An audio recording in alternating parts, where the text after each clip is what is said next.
In this video, I'm going to teach you an amazing self-working prediction card trick. But before I do that, I want to talk to you guys real quick about these cards right here, a bicycle deck. So this deck is the second edition of the Butterfly Bicycle Marked deck. They're available right now today as of Valentine's Day, so I highly recommend and suggest you go and buy yourself a couple of these, okay? So here's some cool things about this deck you might not realize. So first of all, they are completely marked for suit and value. If you know about the butterfly markings already, then it's pretty much the exact same thing, and you'll have no problems reading the markings. However, with every purchase, they do come with a written explanation of how to read the markings.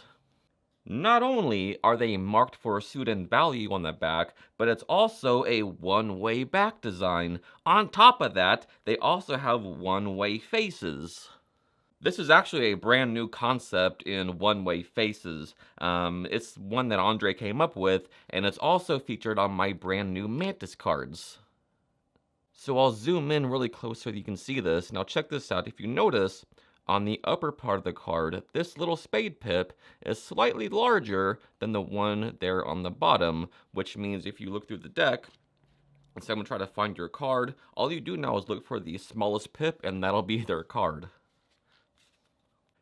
This deck also comes with a double backer, great for magic tricks. It also comes with two identical jokers, which is also good for magic tricks, and it also comes with one extra card, which I will show you at the end of this trick. So don't miss out on this wonderful deck of cards. You will not be disappointed, and they sold out pretty quick the first time on the first edition, so definitely check out the second edition. I think, in my opinion, is much better because it comes in red and blue. So I'll leave a link down below in the first pinned comment of this video, and you definitely want to pick these up, alright? So now let's go in with the trick. So you say to your person, look, I want you to mix the cards up a little bit, so put a few cards right here. So they do maybe mix them around, they do put some more right here, mix some more around, and they do just that. Now there's no way I could know now where any cards are. I mean, that's fair to say, but I'm going to try to make a prediction. I'm going to try to say, you know what, why don't we try to find a card? Why don't we try to find, how about the Queen of Hearts in this case? All right, we'll try to find the Queen of Hearts. So what I want you to do is hold out your hand, and I want you to name a number between 1 and 10. All right, so let's say they name 6 in this case, all right? It could be any number, but they say 6 in this case. So they hold out their hand, and I put 6 cards in their hand, and that's 1, 2, 3, 4, 5, 6. Did you get the Queen of Hearts? Let's check. No, not the Queen. How about this one? That's the Queen of Spades. That's pretty close, but no Queen of Hearts. Ooh, how about this? How about we spell the name of the Queen? We spell her name out loud, the Queen of Hearts. Watch. That's Queenofhearts.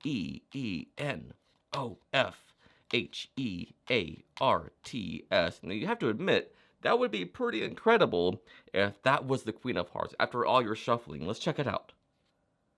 Ah, not the Queen of Hearts. How about this one? No. Okay, I have a confession to make.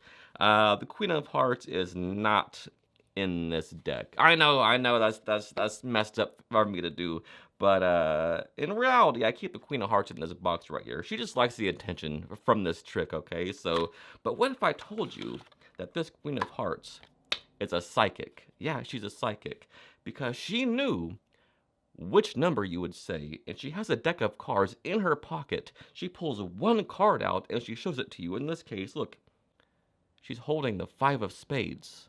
Incredible. I know, it's incredible.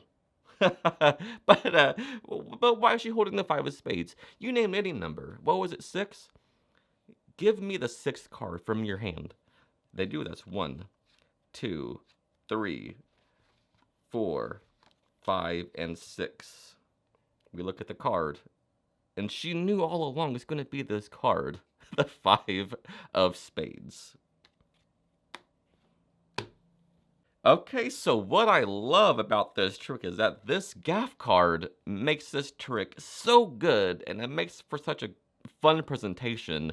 I have a new book coming out, a self-working book, where I would just have a queen in the box with a written prediction on the back. But man, this gaff makes it so much better in my opinion. I'm so glad they included it in this deck. So I'll zoom in real close again so you can see a better look of what this card is. You can see she's holding that little five of spades, which I think is just so wonderful. And you can do a lot of tricks with this. And obviously you can find, these kind of gaffs in other decks, but it's a bicycle deck. Come on. So to do this trick, what you want to do is, first of all, take the regular Queen of Hearts out of the deck, okay? So I just pretty much switched this queen for this queen in my deck of cards here, and that's just the queen I rolled with, okay? So now what you want to do is put this queen, the gaffed queen, inside of the card box, and just discard this queen, put it somewhere else, put it with a different, I don't know, just don't use it for this trick, okay? So now what you want to do is put the five of spades in this case 14th from the top, okay? So you want to go 1, 2, 3, 4, 5, 6, 7, 8, 9, 10, 11, 12, 13, and 14. So it is now 14 from the top. Now you can start out with doing maybe a jog shuffle if you want to. I know that's not completely self-working, but I think it enhances it, okay? So just keeping that 14 from the top, or you can do maybe just a false cut. And I like to have the person do an OC cut, a JOC cut, like this. It's just a false cut. Just coach them through it, tell them what to do. You just say, put a few cards there, just cut some down, blah, blah, blah, and cut about half of these there, and put the rest there. Now stack them up like this, and that is completely false. And it feels like, in their head at least, that they mix up the deck. In reality, nothing about the deck has changed, right? It's a false cut. So now, after they do their false cut, you say, look, we're going to try to find a card. I'm going to make a prediction. I think in this case, I think today, it's going to be the Queen of Hearts, all right? So you're kind of making like an open prediction style of effect here, all right? So you take the deck and you ask them to hold their hand out, because the reason why we do this is because magic that happens in their hands is always that much stronger, right? So if you had maybe the cards on the table or in your own hand, it wouldn't be as strong, because maybe they could, suspect a switch or something like that. And you don't want them to think that at all. So if it's in their hand, then there is no backtracking this whatsoever, right? So you ask them to name a number between 1 and 10, and you put that card very fairly in their hand. So let's say they name 7 in this case, all right? So you go 1, 2, 3, 4, 5, 6, 7, and they're holding these cards. And you ask them to look at the top card. Bummer, it's not the Queen of Hearts. Maybe that one. It's not the Queen of Hearts, because it won't be, right? So now you appear to make like a you appear to have a good idea. You say, oh wait, maybe we do this. Maybe we spell her name. Maybe we spell out loud Queen of Hearts like this, and just do it. All right. So QUEENOFHEARTS. What about that card? Check it out. They look at it and, not the Queen of Hearts. What about this one? Not the Queen. And they're still holding these, right? So everything is still fair right now. So you say, look, I have a confession to make. The Queen of Hearts is not in this deck. I know, that's kind of harsh for me to do. It's kind of mean, kind of a party foul move. I know. But the Queen of Hearts is in this box the whole time. And she's actually a psychic, you see. She pulls one card out of her pocket from a whole deck of 52. She knew which number you'd say, and she knew which card would be at that number.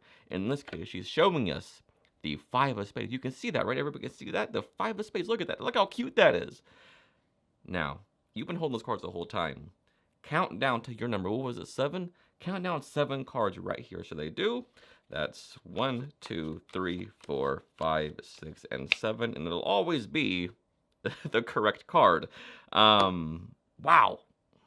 And that will work with any number from 1 to 10. It could be 1, it could be 10, it can be any number. Actually, any number below 13, right? That'll work. So I just like to do 1 and 10. And this is actually, it's sort of a presentational variation on the old 21 force, where you'd have the prediction card at number 21. They cut a small packet, you deal 21 cards down, and this amount of cards will be the exact number of the prediction card.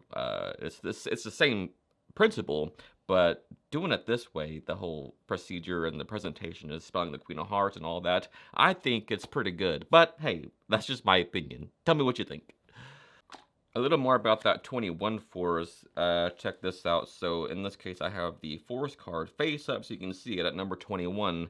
And this is what the 21 force is. So you ask them to cut off a little chunk of cards like this. It has to be less than 21, obviously, like this, and say, look, I'm gonna take some cards too. And here you just deal 20 cards, all right? So you go 1, 2, 3, 4, 5, 6, 7, 8, 9, 10, 11, 12, 13, 14, 15, 16, 17, 18, 19, 20. And incredibly, this amount of cards will always be the number where this card is. So 1, 2, 3, 4, 5, 6, 7, 8, 9, 10, 11, 12. 1, 2, 3, 4, 5, 6, 7, 8, 9, 10, 11, and 12. And obviously you can imagine all the cool things you can do with this principle, which I have. And so it's such a fun thing to do, and you're going to love it.